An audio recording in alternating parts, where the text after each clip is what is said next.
And we're back. It is the Ultra Heelz Wrestling Podcast live on another Friday evening, a beautiful Friday evening here in New Jersey, from Bravery Studios, Clifton, New Jersey. I'm Darth Messiah, the Dark Side Savior, always and forever on his worst behavior. Don't you forget it. I don't get hard, I stay hard. Miss a DM, find me in your mama's DMs. And it is cuffing season, if you didn't know. But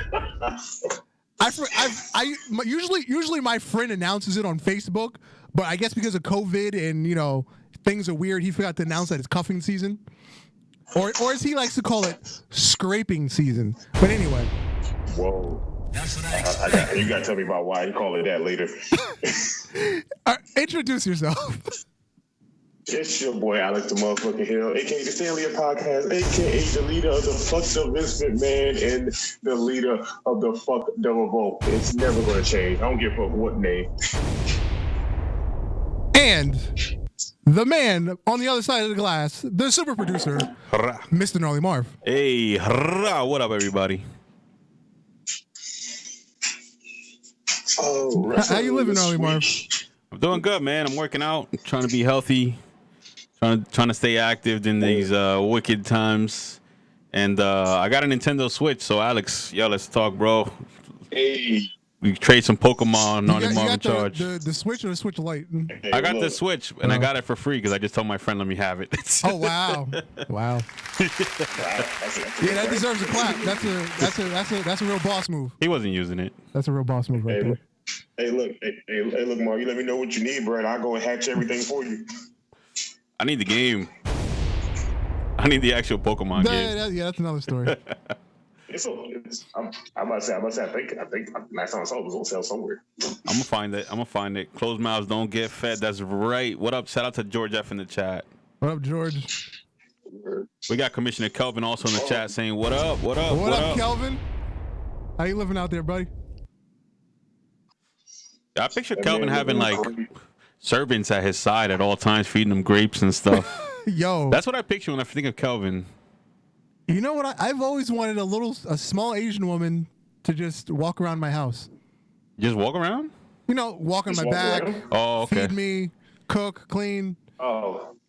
Yeah, man. You should start off with that. You just said walk around. I'm like, you just want to walk around your house. That's kind of. I mean, that's not bad either. Okay. That's not bad either. She could just be walking around. Kind of okay.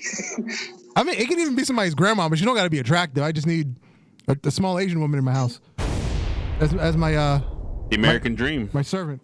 The American dream right there. But how about you, Alex? How you doing, bro? What's the weather like down there? Oh, down here, it is 87. Feels like 94. Damn. It's about the same here. I think it was like 83 today. I'm sweating right now. Tomorrow will be almost like 92, feeling like almost 100. Damn. Yeah. So my black ass gonna be at. I'm gonna be in this good house. Facts. George F said it's nice in NYC. I bet you they're still wearing Timbs. I bet you it's 90 degrees and they're wearing Timbs out there in North Faces. Yo, I used to wear Timbs in the summer. I'd wear tan cargo shorts and Timbs. Yeah. And a New York and my Yankees jersey. Yeah, it was a style. It was a style for a while. Actually, I still do it, but that's another story. Damn. Yeah. Only guys do. I don't wear Timbs like that, and the only I do, I wear pants almost all year round. So when it be hot as hell outside, niggas be like, "You ain't hot with them pants." So I'm like, "Fuck no!" It's hot in general. I'm going back in the house. Yeah. I'm not a shorts guy either. I have some fat legs and hairy legs. I think I stopped being a short guy. I think around like what, the third or fourth year me and my girl was together. Before we even got married, I stopped being shorts after that. All my shorts I just like gave to her, and that was it for that.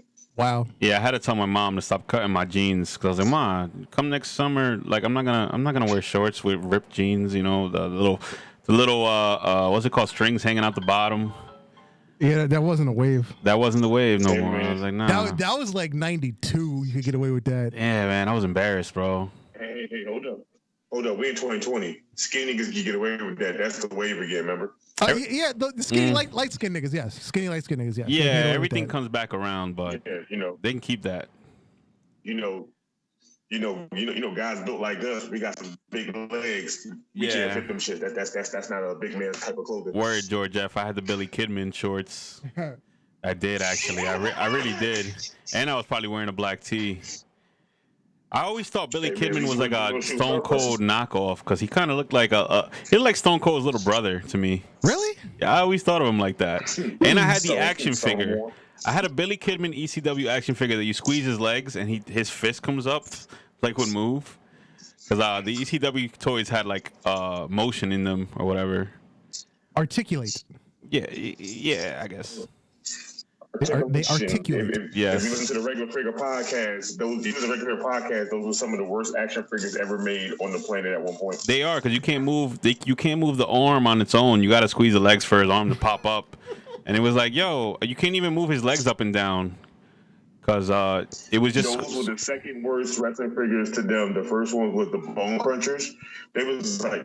The Bone Cruncher was cool. You ever looked at some of the faces of some of them guys? It's like Stone Cold doesn't look like Stone Cold. He like some dude that should be working in the back digging up holes with somebody. Yeah, those toys were bad. You can't even like turn the heads or nothing. They were bad. The head was just stiff. Yeah, they came along, man. Yeah, wrestling toys came along. I think WCW had the best toys. And shout out to Flacco in the chat, man. That cool baby. What up, Flacco? Ref Flacco. That cool baby. I love how he making a sandwich gangster shit. That's our... that's what you're doing up there, making a sandwich. I wasn't really looking. Nah, he's preparing the hookah, but making a sandwich makes it sound cooler. So hookah ball. I'm preparing hookah ball. Also have raisin bread. I have a love-hate relationship with raisin bread. It's like I like it, but only certain brands toast right. And if it don't toast right, I can't eat it. I like it with jelly and butter. I'm not gonna lie. Jelly and butter is the way. I don't like butter, so that's. Well, I got a whole half a pack, and then you got me plugged up, and then I got the boom. Oh damn! Brand new pack too. Wait, Darv, you don't like at least a little light butter on it? Okay, I grew up in a house without butter. We don't use butter in my house. Oh wow! So when people put butter on things, it weirds me out. Wow, that's awesome. Yeah. George F says turkey and provolone and raisin bread. Yes, that's good. I'll put a little mustard on there too. Well, no, actually mustard with the raisin bread, not really. Yo, the lockdown is real, huh? Yeah, lockdown. Well, lockdown is not real. Yeah. My other than not being able to go to the movies and going out to eat, nothing in my life has changed. Yeah. And the stupid mask. Yeah. They kind of uplifted it down here. Beaches are open again. Parks are open again. They just tell people to stay far away from each other, and they've been listening. So. The beaches here are open, but the boardwalk is closed. Yeah, it's crazy. And you can't sit on the beach. You can be on the beach. You just can't bring like beach chairs and shit and sit. You can walk around all you want. You can go swimming, but there's no lifeguard, so you can die if you want to. Somebody showed a picture of Myrtle Beach, and Myrtle Beach had motherfuckers out there sitting out there with all type of shit, but they was like 10 feet from each other. So Myrtle Beach was like a whole bunch of dots spread out across the whole entire beach. It's more or less because that's their economy. That whole the whole vacation season or summer season. That's the only way they make money. And some of these cities and states, they have no other form of like humongous income grease. Yeah, but again, down the shore, how do you think all those people on the boardwalk shops make money? Yeah. They're closed right now. They can't make any money. They're fucked. But I think the state owns the beaches, so that's why those have to open. Well, not necessarily, because except the places where you charge to go on the beach. Because Wildwood doesn't charge you to go on the beach. Actually, you're beach right. is free. You're right. So they actually don't have to open the beaches, but that's weird. Because the only place that charges is like Seaside and I think Sandy Hook, right? I think that when people go to the beach, though, they shop down there too. Which right now you can't buy non-essentials, but at least like the food markets and other stuff down there probably needs the people to come down for vacation for that purpose. Yeah. All right, let's jump into some wrestling. Yeah, what are we talking about? Yo, Flacco took us off guard right there. I didn't realize that. That's why I got quiet. I'm like, wait a minute, we're talking about essentials and beaches more now. What the hell? Yeah, we turned into CNN real quick. I think I titled the episode wrong this week. This should have been the episode. There's a wrestling podcast. I have to talk about wrestling. Yeah. This week. This is Ultra Heelz network. Ultra Heelz I thought news. that's what we always was. Ultra Heelz news. SmackDown was even less interesting than usual. I think there's 3 matches the whole night. Damn. Yeah, there I felt was. like it. There was Mandy and Sonya. I like the little rivalry, but it's what is it leading to at this point, other than the fact that they're not friends anymore? That's what it leading to. They got nothing else they can do with them. They're not gonna be a tag team champion. They're not gonna be women's champion no time soon. So Vince like Mandy Rose. So I guess he's like, fuck it, I defeat with Sonya Deville because we don't. She ain't gonna do shit. So might as well do something with it. And then we had a preview of the SmackDown Tag Team title match without the New Day, because it was The Miz and Morrison versus Forgotten Sons versus... Oh, wait, no, I'm sorry. It was a 4-on-4 match. It was the Heelz versus the Babyfaces. So, the Heelz won. But again, it was nothing special. Then we had Tamina and Lacey Evans versus Bayley and Sasha Banks. Again, nothing special. However, Lacey Evans is gradually... getting better in the ring. She doesn't look as stupid.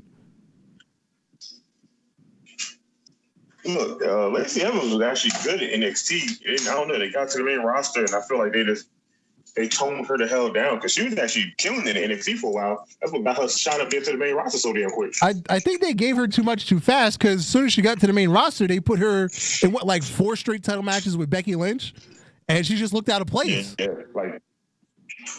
like, hey man, Vince got a vision. He sees it. He goes for it. He sees blonde. Lacey. He sees blonde and he sees boobs. So you get a title match. Not everybody Charlotte with fake titties. Yeah, that makes sense. You still think that Charlotte would Alexa still Bliss. think Charlotte would have spent some money on her butt though, or whatever.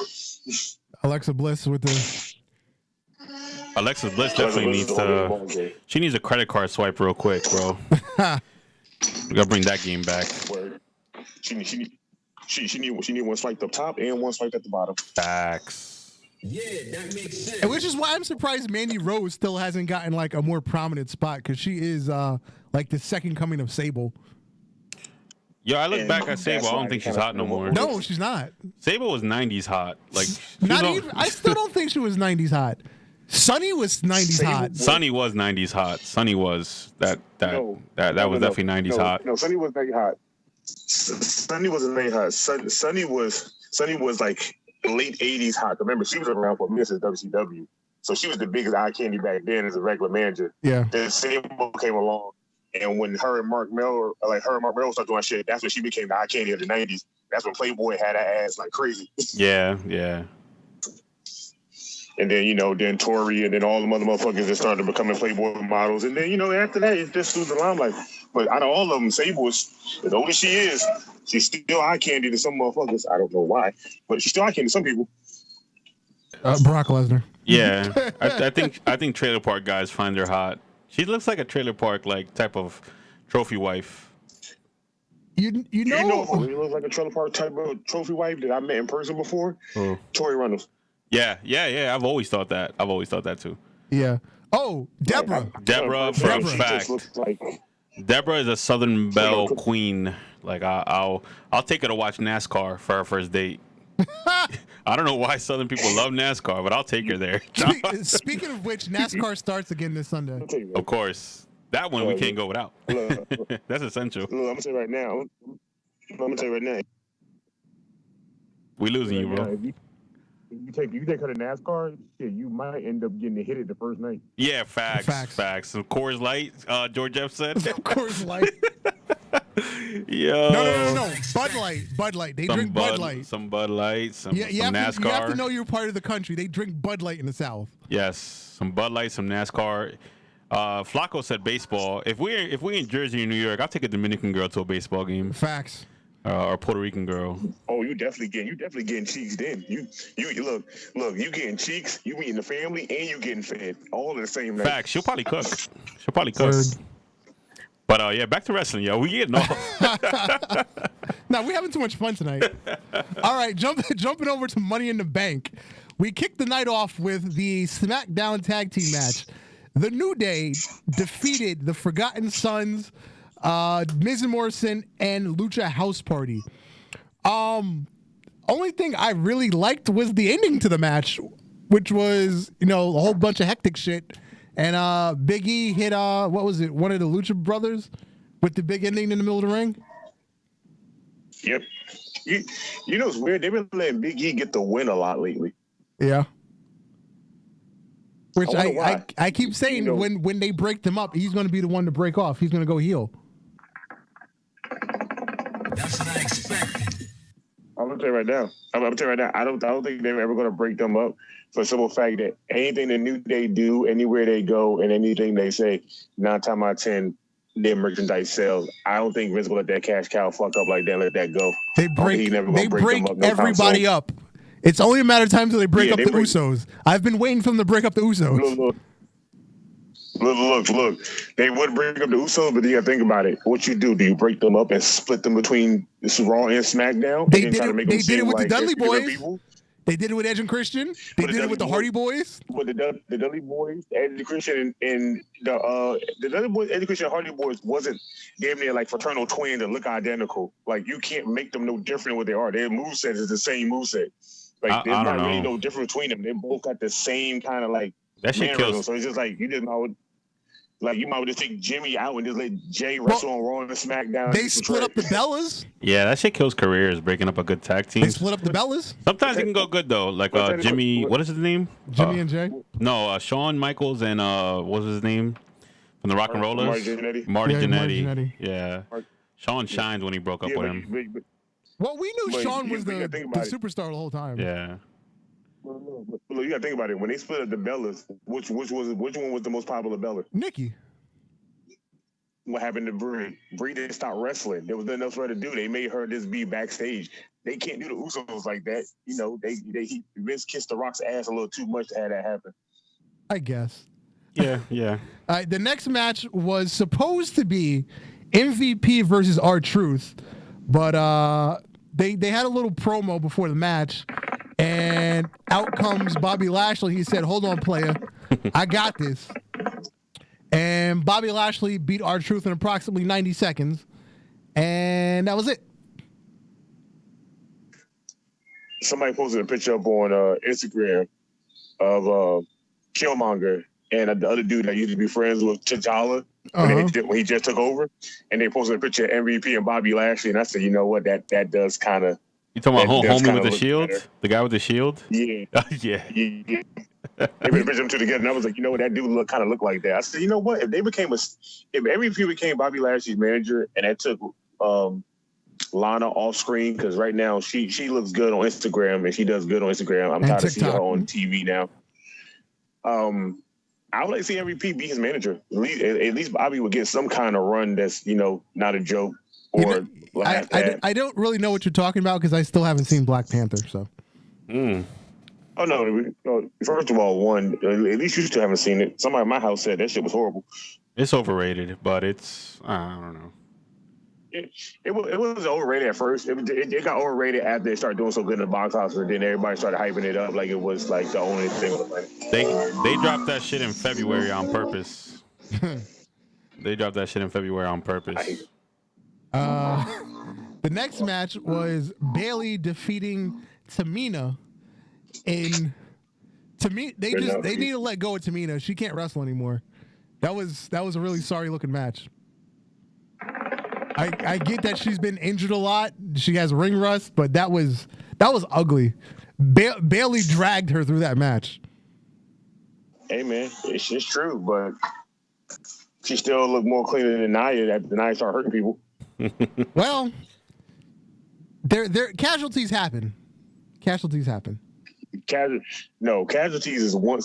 every once in a blue. Not every top person that gets big at one point. Hey. Then we had the Universal Championship match. Braun Strowman defeated Bray Wyatt. Regular Bray, not the Fiend. It was the Mr. Rogers sweater Bray Wyatt. And I'm happy they kind of beat that Bray.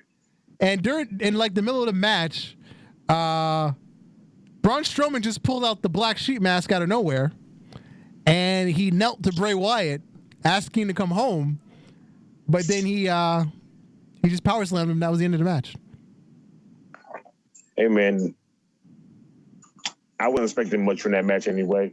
Once I realized it was Bray Wyatt with the sweater, I was like, they're gonna make him lose because you can't make the Fiend lose against Braun Strowman. That would just be an instant fail for the Fiends. I was like, if Bray gonna lose that way for that character, then okay, I'm cool with that.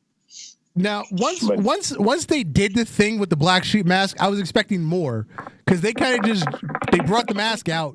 He knelt to Bray Wyatt, but then it was like it was over before you knew you really got a chance to see what was happening. You know what I would have liked to see though?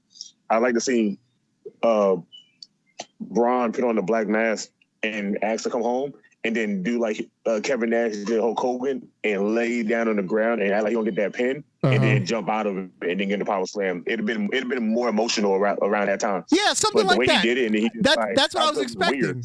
I was expecting something like that. It was like, yeah, like I'm back to follow you. You're my father figure, yada yada yada, my big brother. So I'm gonna lay down for you. Psych. That's what I was expecting, but it didn't happen. All right. Hey, man, they just try to keep going. Then we had our WWE Championship match, 2 world title matches back to back. Anyway, Drew McIntyre defeated the Monday Night Messiah, Seth Rollins, and this was an excellent match. They actually had a wrestling match in a quiet arena. They still put on a good ass show, and I was like, that's talent right there. My only criticism of the match, Seth Rollins didn't work like a heel. He worked like regular Seth Rollins. There was no, like, oh, I'm gonna play dirty. There's no distracting the ref. There's no, borderline illegal shots. That's my only criticism of the match. And then he shook his hand after the match. That's my only criticism. The thing is, I felt the same way until Raw. And then how do he start acting on Raw? Yeah, once he cut the promo on Raw. Yeah. Why that happened. Yeah, like now I understand why that happened. Now he's losing it because he couldn't get back what he wanted. So now I kind of get the going the full heel thing as a Messiah. But that match was just like, hey, go out there and put on a good match. And they just said, fuck it. And they went out there and did their job. In our main event. The best main event. That's a bit much. No, that was the best. That was the best main event for the simple fact that it was just shot the way it was supposed to be shot. Like I wasn't expecting nothing but more funny antics and just regular bullshit to happen through that whole match. So I was like, if you're gonna do it from the so-called ground floor, even though they had the women on the ground floor and had the men start on like the second floor where the gym is at. No, the gym's on the ground floor. It's like in the back. It was. I was like, you're gonna have them start like that. I was just like, okay, then fine, fuck it. But the way that Asuka entered, I was like, okay, yeah, this is gonna be a lot more fun than what I thought it was gonna be. Let's talk about the very beginning of the match. So the men went into the gym, right? And as they did their entrance, they like formed a circle. So it was like a Fight Club scene. It was like, okay, we're gonna circle around and we're gonna fight. The women, they just lined up in the lobby, shoulder to shoulder. That looks stupid. How are you going to have a fight when everybody's standing next to each other, not facing each other? And then they just stood there waiting for Asuka to jump. Hello? But Asuka was the smartest one in the group. Jump on everybody, get to that damn elevator. Okay. Let's talk about the elevator thing. There's only 4 floors where the elevator works in that building. Why didn't she just go to the top floor instead of getting out on the next floor up? Where did that make any sense? What was the purpose of using the elevator if she only went up 1 floor? I don't know. She hardly did any real fighting in that whole damn thing until she got to the top. Basically, yeah. Because I think the only other spot she had was something with was it Dana Brooke in the hallway? Yeah.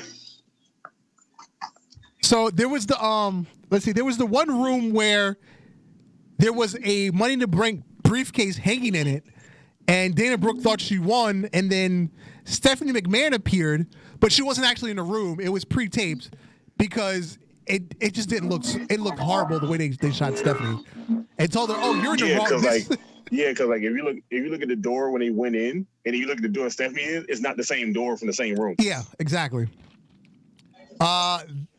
Then who appeared? You had Brother Love in the bathroom. I still don't understand why he appeared. That still fucked me up. Okay, it was an inside joke. It was an inside joke. Jim Cornette explained I got it, but I was like, why of all things, Brother Love? Like, why show him at this point? Okay, here's the inside joke.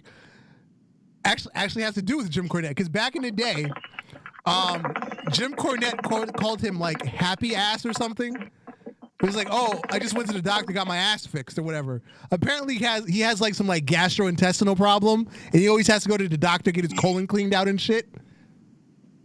Literally and shit. So it was literally like an inside joke thing about him having like stomach problems. That was still a weird thing to see him come out the bathroom. Yeah. And who spotted him? Was it Ray? Yeah, it was Rey Mysterio.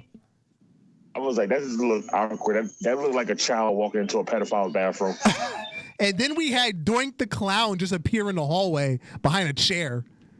That was where Otis and Daniel Bryan were fighting. Oh wait, let's go back to one part of the women's match that made me laugh the most when they went into that room with the briefcase. Okay. The shit with Carmella and Nia Jax. When she got ready kicking Nia and she grabbed her, she said, no, I'm sorry. And she threw her. I was like, yo, she threw her ass like she was a full child. Okay. And she was like her mama. And that's the part where I texted you. I was like, the pervert in my mind said Carmella's titty slipped out. All right. I'm not gonna lie. I kind of wanted it to happen. Because the whole time I'm like, yo, that top is really, really open. Like, she must have had like 5 pounds of fucking tape in her bra, because one slip and her nipple was out. I'm sorry, now it was either 5 pounds of tape or that damn thing was like made so tight that she couldn't even breathe. It basically. So okay, that shit was funny.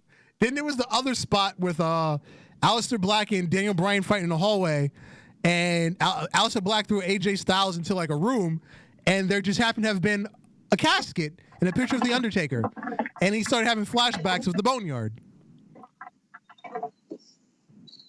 I found that funny and amusing because that shit just recently happened and they just bring it back up already. I was like, that's fucked up. Yeah, but it's funny. And the one moment we were waiting for, Vince McMahon's office. AJ Styles and Daniel Bryan. They bust in through the door. Vince doesn't really realize that they're there, even though I would hear people fighting behind me because he had his back turned. And he turns around, get out of here. And then AJ says, put the chair back. And then Daniel Bryan and AJ go in the hallway. And like, you're scared. Okay. No, you were scared. No, you're scared. Now check this out. The writers pitched that they was gonna go in there and fight in there for real. Uh-huh. But Vince turned it down because he said he didn't want the dinosaur bone that he had on the wall to get damaged. So he said no. That was the only reason why it didn't get passed through. That's the only reason why they let them do it the way they did. But they were supposed to go in there and have a full-on fight. Okay. I was like, I'd like to see that dinosaur head get broken. So then we get to the roof. And Asuka pushed Baron Corbin off the ladder to win the women's Money in the Bank. Why Asuka had to go through Baron Corbin, we don't know. But why not? That's what happened. Now, let's talk about the men part. Oh, yes. And how everybody on the internet called for that one spot to happen, and we got it twice. Yes, Rey Mysterio was thrown off the roof, allegedly. That's because we called it. We said Rey Mysterio, too. And 30 seconds later, Aleister Black was thrown off the roof. Allegedly. Now, peep this, right? If you go back and rewatch it, and you watch when the helicopter is like going over the top part of it, when they go the opposite way, you can see the giant airbag on the opposite side where he threw them off. I screamed in my house. I was like, oh my God. I said, it'd have been more better if you didn't have the lighting there and it was just dark around the area. Yeah. Then it looked more better. But when I saw the mat, I was like, yeah, somebody's going over. I just want to see Ray or somebody else. And I got to see Ray. And Ray went off like we was playing like 2K. Yeah, because he kind of just hung there for a second, and then he dropped. But then Aleister Black took it to the extreme. He did like a full throw over, touch nothing, and just like swanton off that bitch. And I was like, you know what? Aleister Black one look a lot better.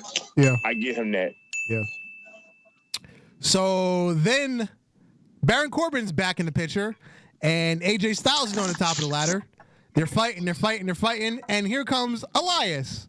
Hits Baron Corbin with his guitar. Baron Corbin lets go of the briefcase.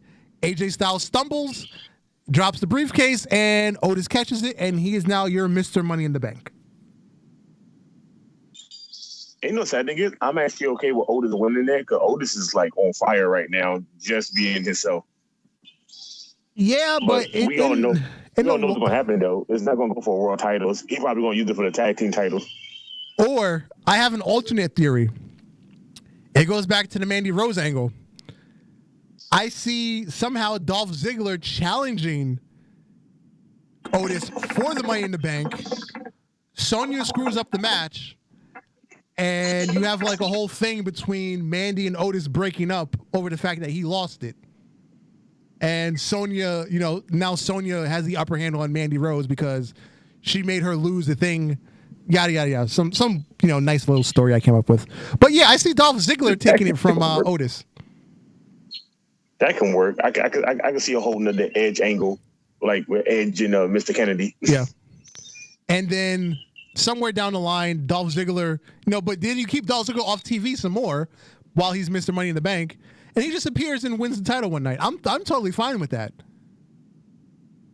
I'm okay with it. Like I said, Money in the Bank was entertaining because I thought after watching it, I was like, the only match I really want to see really mostly was Drew and Rollins. I just want to see that match because I was like, I knew they was going to probably put on a good match regardless. And I wanted to see the Money in the Bank because I was like, I know they shot this shit beforehand, so this is going to be cinematic as fuck. And I really wanted to see what they was going to do I wanted to see what they was going to do in the building. I wanted to know what they was going to break and what they're not allowed to do. Because that damn Baron Corbin threw that damn 45-pound weight. Oh yeah, at the mirror. Broke the mirror. Yeah. I was like, yo, who approved that? Because then now you got to realize they got to fix that shit. What's the fucking mirror? Probably costs like $50. It probably do, but Vince got paid for time and labor and them trying to put that bitch in there. Well, look at Jim Cornette told this story. I can't keep using Jim Cornette, but he told this story back in the the mid '90s when he was working on WWE writing staff. He'd go to Vince's house on like a Tuesday for the writing meetings with Bruce Pritchard, Vince Russo, and who else was there? JR. It was all of them. So one time, Vince couldn't work the cable box or whatever. He couldn't get the TV to work. So he called the cable company to come to the house. The cable guy's there for like 3 minutes. He says, "Sir, there's this button on your remote. It's called mute. You had the mute button on the whole time." Vince paid the guy $500. He didn't ask how much the bill was. He just paid him $500 cash out of his pocket. That's Vince's way of writing shit off, like he did Jimmy Snooker. But like I said, Money Back was entertaining because a lot of people thought this shit was going to be trash. Like when I went online, I started like following certain people, listening to people like their predictions of what they was all talking about. Half of them wasn't even prepared for none of that shit. They didn't give a fuck about none of the pay-per-view. All they really wanted to see was Drew and Seth Rollins. That's all they was caring about. Yeah, because that was the only legitimate match. Well, actually, Jeff Hardy's Cesaro was pretty good too. This is like the one time I watched the pre-show. But then the Money in the Bank happened, and people that was like, this shit gonna be trash from the beginning. Midway of like the match, I'm going online and people are like, yo, I'm not gonna lie, I'm actually kind of digging how this shit is actually going because I didn't think it was gonna be like this. And I said, bro, like this is WWE's thing gonna probably be going forward with most of their matches like that because there was no way they was gonna do a regular. Like I really thought they was gonna do, and it would have been nice for me to watch if they did that shit separately and let them do that until they got upstairs. But doing it both at the same time, I was like, it's gonna be chaos because when Blaze had Mysterio ass. I was gonna bring that one up. Yes. Oh my! God, bro, I was in the house. I was like, Ray looked like a child, he like a child trying to fight for his life, and then got crushed. And then when Shayna Baszler let go, Nia Jax came in from the left, Otis came in from the right, and they just squished Rey Mysterio. So Rey Mysterio got the butt end of this whole entire match. He got choked out, squished, and thrown off the damn roof. Wait, what happened to him on Raw? He got his eye gouged out by AJ Styles because Rey Mysterio came back to life the next morning, and he was on Raw. Oh, did you see the thing that Aleister Black did when he got thrown off the roof? Before Raw started, he got on Twitter and he put a picture of a dude wearing a blanket like a ghost, and it just said, And people was like, wow, I guess Aleister Black is back from the dead already. I was like, God damn, that was so quick. At least AJ was out for like a month after he was buried alive. But Rey Mysterio was on Raw the next night after he was thrown off of a roof. See, this is why we couldn't have a crowd. Because, people in the crowd be like, how the hell did you survive that?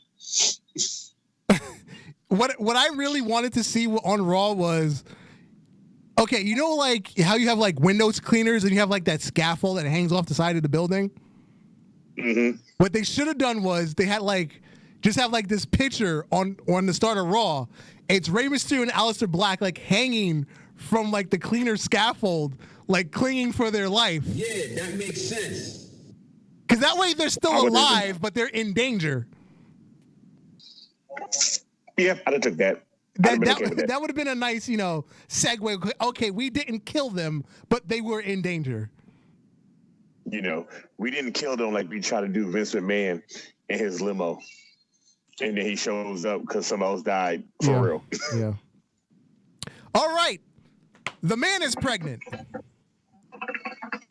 So Becky Lynch comes out, and she has the Money in the Bank briefcase with her. And Asuka comes out. She tells Asuka, you didn't just win Money in the Bank. You actually won the Raw Women's Championship. And the reason you haven't been able to open the briefcase is because I locked it, and the title is inside. And then she tells everybody she's pregnant with But I like how she told it without saying that she was pregnant. I was like, damn, do WWE got a thing against that word pregnancy? You can't say it on TV, like you can't say, Yeah, she just said, I'm having a baby. She said, you go ahead and she said, yeah, you go and be a warrior because I'm going to be a mother. I said, you have Asuka as a heel, find information out, and she goes from heel to face in a matter of 2 seconds. Well, I'm fine with that because look at the moment. No.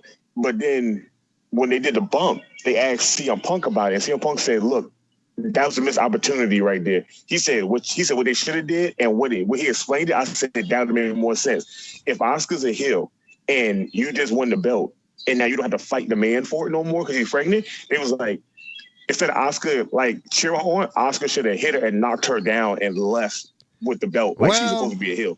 Well, remember this is the PG era. We can't hit pregnant women. I'm sorry. When did she find out? When she just found out she was pregnant, I was like, man, please. She was going through all the other bullshit. Shit. Why not take a fake punch to the face and just lay on the ground? You're gonna be gone into the shit. Her pregnancy. She's supposed to have a baby in December, so you're gonna be gone for a while. So why not just instead of you announcing your pregnancy like that, announce it and then get written off by like just getting punched and you can't come back no more at this point. Yeah. Because then it has emotion. Because when she finally get birthed, the only thing you're worried about is she gonna come back and try to fight Asuka because now she hit her too, like Nia Jax did. Yeah. On the flip side of the coin, Seth Rollins' pullout game is trash.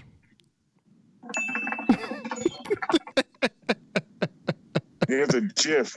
There's a GIF of him on Twitter. Yes. There's a GIF of him on Twitter coming out with his hair all messed up. Yes. And they go, when you find out you lose the belt, they said we find out they said when they find out when Mr. Man tells you you're not going to win the belt, and then your girl tells you next night you're going to be a dad and your whole world is fucked going forward. Okay, did you see the other one where it says it has Finn Balor and Becky Lynch? It says Seth Rollins has now cost 2 Irishmen the belt. Oh my God. If you can find that, please send it to me. I'm going to get that put on a t-shirt. I thought I sent it to you. Nah, I don't remember seeing that in the thing. Who did I send it to? You think I sent you? Did you get the thing I sent you about what was the referee they let go? What, Mike Chioda? Mike Chioda got a T-shirt, a pro wrestling tees. That's a T-shirt of a referee shirt, and it has the Miz M with the WWE scratch logo and a C on it for Mike Chioda. And he said this is a T-shirt 30 years in the making. Dude, it sold out in a minute. Yep. I was like, God damn it. I'll try to send it to you. I tried to send you the link fast as hell to see if you were going to buy it because I had it in my cart. And when I went to go hit process, that shit said it sold out. I said, damn, man, I want that shirt so bad. And speaking of T-shirts, WWE is already selling Becky Lynch the Mom T-shirts. Bro, that shit was posted when she said it. It was already on Twitter. Yes. I was like, God damn. Y'all motherfuckers can't let nobody have shit. As soon as they went to commercial, I got the email on my phone. The Mom T-shirts. I was like, are you serious?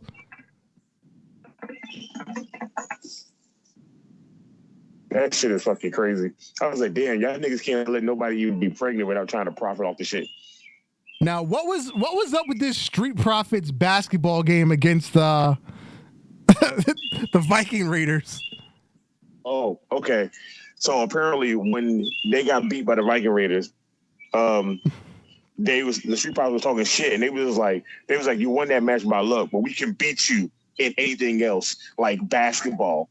So apparently, just because they said that, they got put into a 2-on-2 basketball match.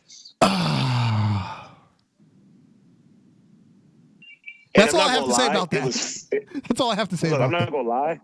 Look, I'm not gonna lie. It was stupid, but it was funny to see the Street Profits win the basketball match, and the Raiders go, we let you win, and you see Homeboy start hitting half buckets from half court, and I was like, yeah, what was the purpose of this whole little skit? Because it made no sense at this point now.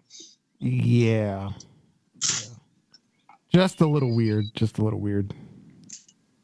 Hey man, they're just trying to keep them to do some shit here and there just to keep the shit going at this point. And I fell asleep. So what happened with Randy Orton and Edge? Are they having another match? Have they squashed the beef? Yeah. No. So basically what happened on that part is they came out there, Edge was doing his thing. He was talking about the match and how he want to put that past him. And Randy came out and Randy said, you beat me in that match because it was literally like a fall count anywhere.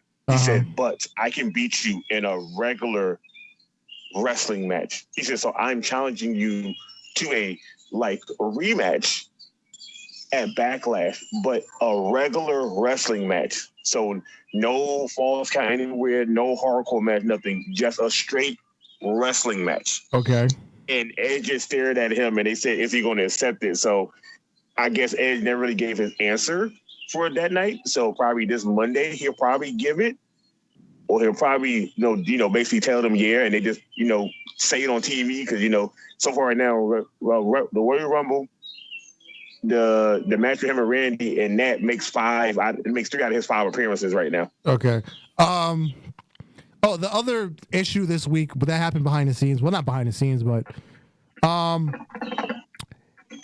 Zayn was stripped of the Intercontinental Championship, and there's now a tournament to determine the new Intercontinental Championship. Everybody's saying, why is there not an interim champion like they did with the Cruiserweight Championship and Jordan Devlin? I don't know why they didn't do that, but then, Fox Twitter page posted the IC title has been vacated. Yeah. And they're going to have a tournament. Sami Zayn came under the thing, the comment going, I guess that's what WWE do for a living, huh? Yeah. So nobody knows why he can't really defend.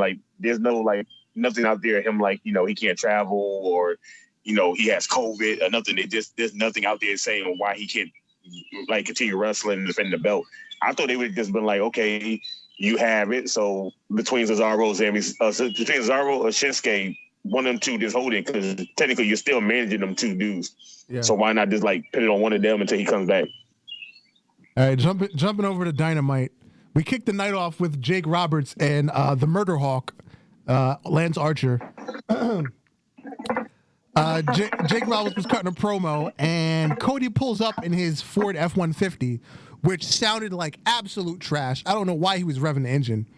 Mind you, and he was sitting in one place, directly outside the arena. It wasn't like he drove up. It was like, oh, vroom, vroom, vroom. He was right there, right outside the ring. It was such a stupid situation. But anyway, they got into a little skirmish, and they're setting up for their match at Double or Nothing for the TNT Championship. Also, don't forget that the championship will be given by Mike Tyson, the most dangerous man in the world, Mike Tyson. Iron Mike Tyson, sir. Iron Mike Tyson. I'm just happy to see Mike Tyson back. He's going to be back in a wrestling scene just to show off a belt. Okay. Let's do this prediction. Who is he punching in the face? Lance Archer. Nah. Lance Archer is the monster, and you got the baddest man on the planet. What, is Lance Archer going to eat it? That's the thing. I want to see him eat it. Because you really can't punch Cody. You really can't punch Cody. Then what's the purpose of punching Cody? It's nothing behind it. If Lance Archer can take a punch from Mike Tyson, that just lets you know that he is a real monster on it. He can take a punch from Iron Mike Tyson. I feel like you hit Cody and you hit Cody. I feel like it would have to be like Sean Spears or somebody. Somebody just totally unrelated. If it was Sean Spears, then it would make sense. Like if it was Sean Spears, it would make sense for Sean Spears to get hit. But if you punch Cody, what do you just do? You hit the so-called guy, the so-called guy of the company, and then you're never going to show up again. It makes nothing for him. It don't make Cody a better babyface. Yeah. It don't make him turn heel. Nothing. But you hit Lance Archer, and Lance Archer eats that punch. Let's let you know that if Cody wins, Cody won by luck, and then Mike Tyson hit him, and Lance Archer didn't stay down. That means that Cody got to fight him again to prove that he can actually beat this man one-on-one. Next up, we had the fatal four-way for the number one contender in the women's title match against Nyla Rose. It was Superbad Penelope Ford versus Chris Statlander versus Dr. Britt Baker, DMD, and Hikaru Shida. And, of course, Shida won because she's on an 11-week winning streak. Well, 11-match winning streak. Still fucking crazy. Yeah. Mick Foley announced on Twitter, he proclaimed and announced that Britt Baker is the best wrestler with the best gimmick. And he went through this whole thing, and a couple of people was like, Mick Foley, we respect you for saying what you got to say. But he was saying it as a promo to her, but also as a joke. Because because she's really hot right now with what she's doing. But let's be real, she's not the best wrestler with the best gimmick. She took what started as a train wreck and she fixed it. Because remember those first 2 weeks when she was just coming out and talking shit to Tony Schiavone, and we were like, what the hell is she doing? She fixed it. She took it and she fixed it. Unlike the Dark Order, which has been a train wreck from the beginning. She took a bad gimmick and fixed it. And I think that's why Mick Foley said that she's the best wrestler, because she took that dumbass gimmick that was failing and turned it to her real life and just made it work.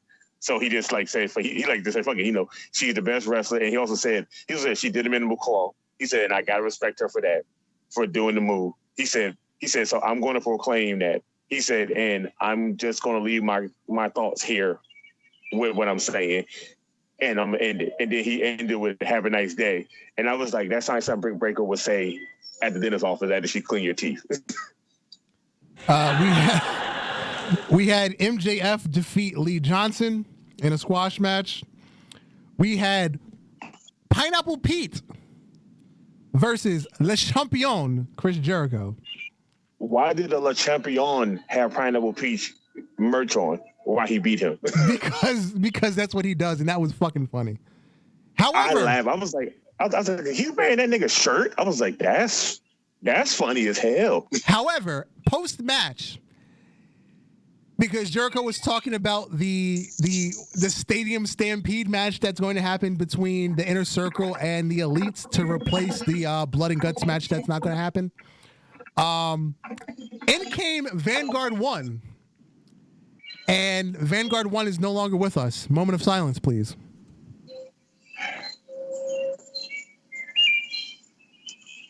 It sucks. Yeah. Vanguard, I'm so upset they killed Vanguard 1. I'm so upset. That's 3 people that died this week. Rey Mysterio, Aleister Black, and Vanguard 1. We had 3 deaths in wrestling this week. On TV. We had 3 deaths wrestling and 2. We had 3 deaths in wrestling on TV, and 2 people came back. Vanguard 1 is never coming back. Well, will there be a Vanguard 2?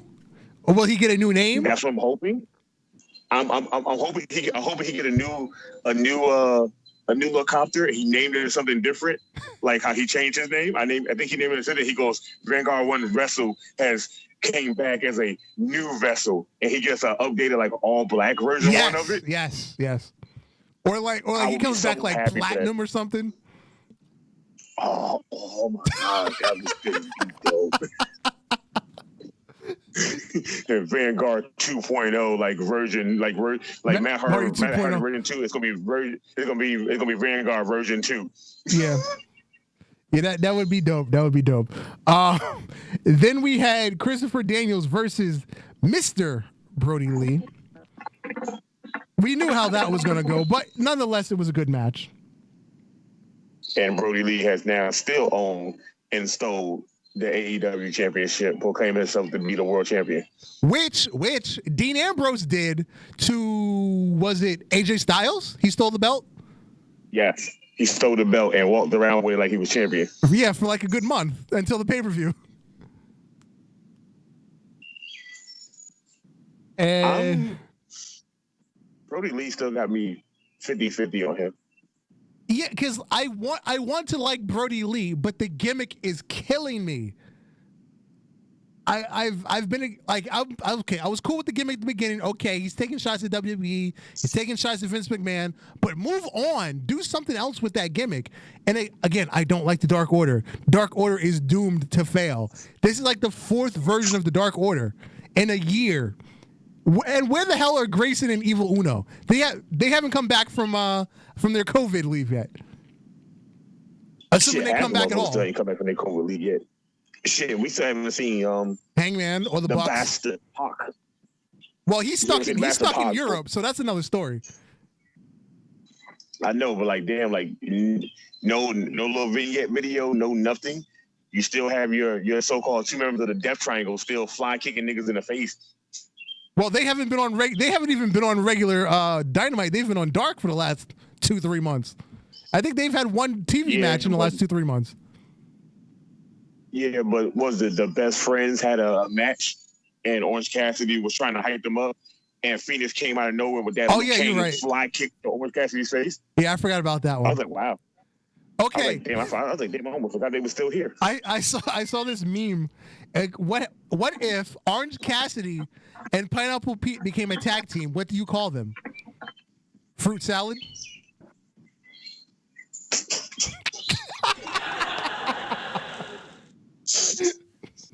or tropical punch. You know what? punch. I'm okay with that tag team name. Tropical punch? No, you know what you call them? You call them Tropic Thunder. You call them Tropic Thunder and let them just roll with it. All right, NXT. This was a very poorly booked episode of NXT. You had one of the ones they had. You had the opening match. Matt Riddle and Thatcher lose the NXT Tag Team Champions. First of all, Thatcher was standing in for freaking Pete Dunne. Yeah, Pete Dunne, who's trapped in Europe.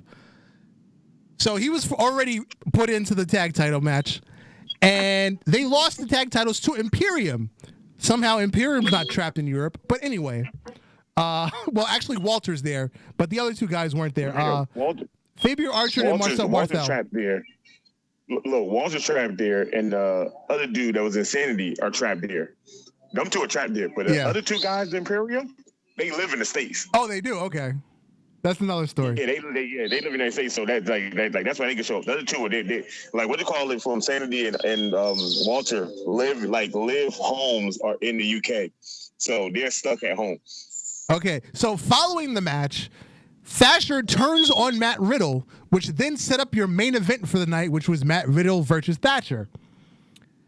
However, that Some was of that you were kind of seeing what's going to happen later. That was a shitty main event because they only had like 6 minutes, and Thatcher just won clean in the middle of the ring. Big deal. We also had Damian Priest defeat Finn Balor, which was actually I'm sorry, not Damian Priest. Who beat him? That was Cameron Grimes. Cameron Grimes beat Finn Balor. Have I ever told you how I hate people in North Carolina? Just saying. What is that? A little dirt bike? No, he's riding a motorcycle, but he's like riding it slowly, like he's scared to ride it. Oh, one of them. He comes through here every day around the same time doing this shit. He's probably making sure somebody's boyfriend isn't home because he's going to Smash. Yeah, that makes sense. Well, shit. You should leave a bike with me because I can take that motherfucker some places. We also had Jack Gallagher defeat Isaiah Scott in the NXT Cruiserweight tournament. We had Jack Gallagher cut his hair. Yeah. And that was pretty much it. But yeah, that was a horrible main event. And they tried to sell it as a blood feud, but Thatcher and Matt Riddle have only had 2 matches together. That was their second match together. After Thatcher replaced Pete Dunne because Pete Dunne's trapped in Europe. It's like the story that they tried to put with it didn't make sense. They should have just, okay, Thatcher doesn't like Matt Riddle, so he just turned on him. Why are they trying to sell it as a blood feud?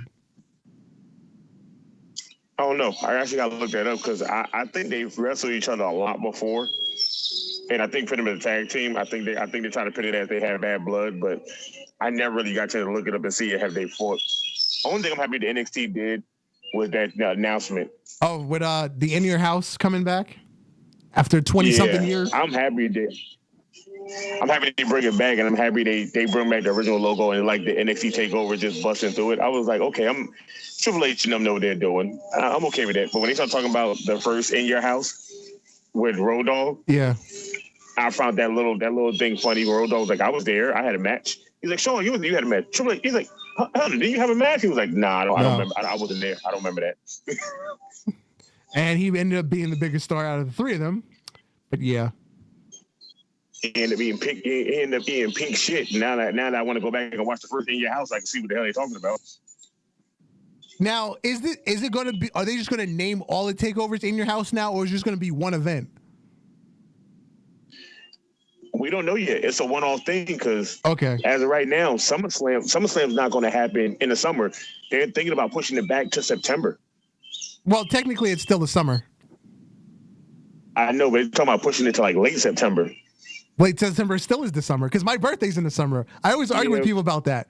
My birthday's September 17th. That's still the summer. That's summer for you. Where everybody else, ain't the summer no more. But they're talking about pushing that back, and like the way they're talking about pushing it back, and they can't have it in Boston no more because Boston still has lockdown, no gathering, and WWE wants to have some fans come. They want to put some people in there, and they can't do it. So now they're looking for other places, and they're talking about the South, down here in North Carolina, or somewhere else like Florida. They're talking about doing it, and they literally have the little schedule of what they want to do. And NXT is like, it's just TBA or cancel next to NXT TakeOver. Okay. So they might not get a TakeOver for SummerSlam. So this one might be a one-off until they can get back doing normal shit again. Sounds about right. Man, I'm just happy to at least have another TakeOver because right now their TakeOvers are still shitting on WWE main pay-per-views still. Basically, yes. Yeah, I think that about covers it this week. 3 people died. The man is pregnant. And CrossFit Jesus is the father. Yeah, that makes sense. That covers the title of the show. So let's get out of here. After a team. Oh, wait. Before we go, I got caught up on Dark Side of the Ring. The last couple episodes haven't been that interesting to me. I think they're saving the best for last. They did their really good in the beginning, and then they're saving the really best What's for the last. last episode? Owen Hart? No, the last. Oh yeah, Owen. Hart story. Yeah. Okay, because I watched the Road Warriors. I'm like, yeah, that was a pretty fucked up life that Hawk had. Because like he went to freaking Australia and he like overdosed or something, ended up in the hospital. Yeah. And they had to like bring he was like, get me out of here. I'm gonna get back. I don't want to die in Australia. And like, but again, like that's the life of the rich and the famous. Fast life with all the drugs and shit. Yeah, the last couple have been kind of by the books. And But I watched the episode with the that cocaine cowboy. yeah. I watched with Cocaine Cowboy. Cocaine That was Cowboy just was funny. good. That was just funny. That was funny as hell. And then the episode where the reporter that got slapped, I didn't really learn anything new there. I figured with you, Dolph, I figured you'd probably know most of that. But we got to remember, Dark Side of the Ring is also it's bringing back people that haven't watched wrestling in years, and it's good for people that don't know these facts. I didn't know Cocaine Cowboy. Yeah, the Cocaine Cowboy, that was new to me, but again, it was funny more than it was like dark. It was more of a dark story than anything else. They said they were asking him for money. He said he didn't have none, but then he went to the bank and he had a whole separate account with hella money. Yeah, that shit was funny, man. Okay, now we can get out of here. I told you he was Paul Heyman. He was Paul Heyman just with cocaine. Yeah. Well, Paul Heyman was another story. He was writing checks for money that didn't exist. Anyway, this has been the Ultra Heelz Wrestling Podcast. I'm Darth Messiah, the Dark Side Savior, always in favor of his best behavior. Mr. DM, find me in your mom's DMs. And you, sir. Is Alex the motherfucking Hill, the Stanley your podcast, and the leader of the Vince McMahon group, and now the leader of the Double Vault. And signing off for Bravery Studios and Mr. Gnarly Marv. We out.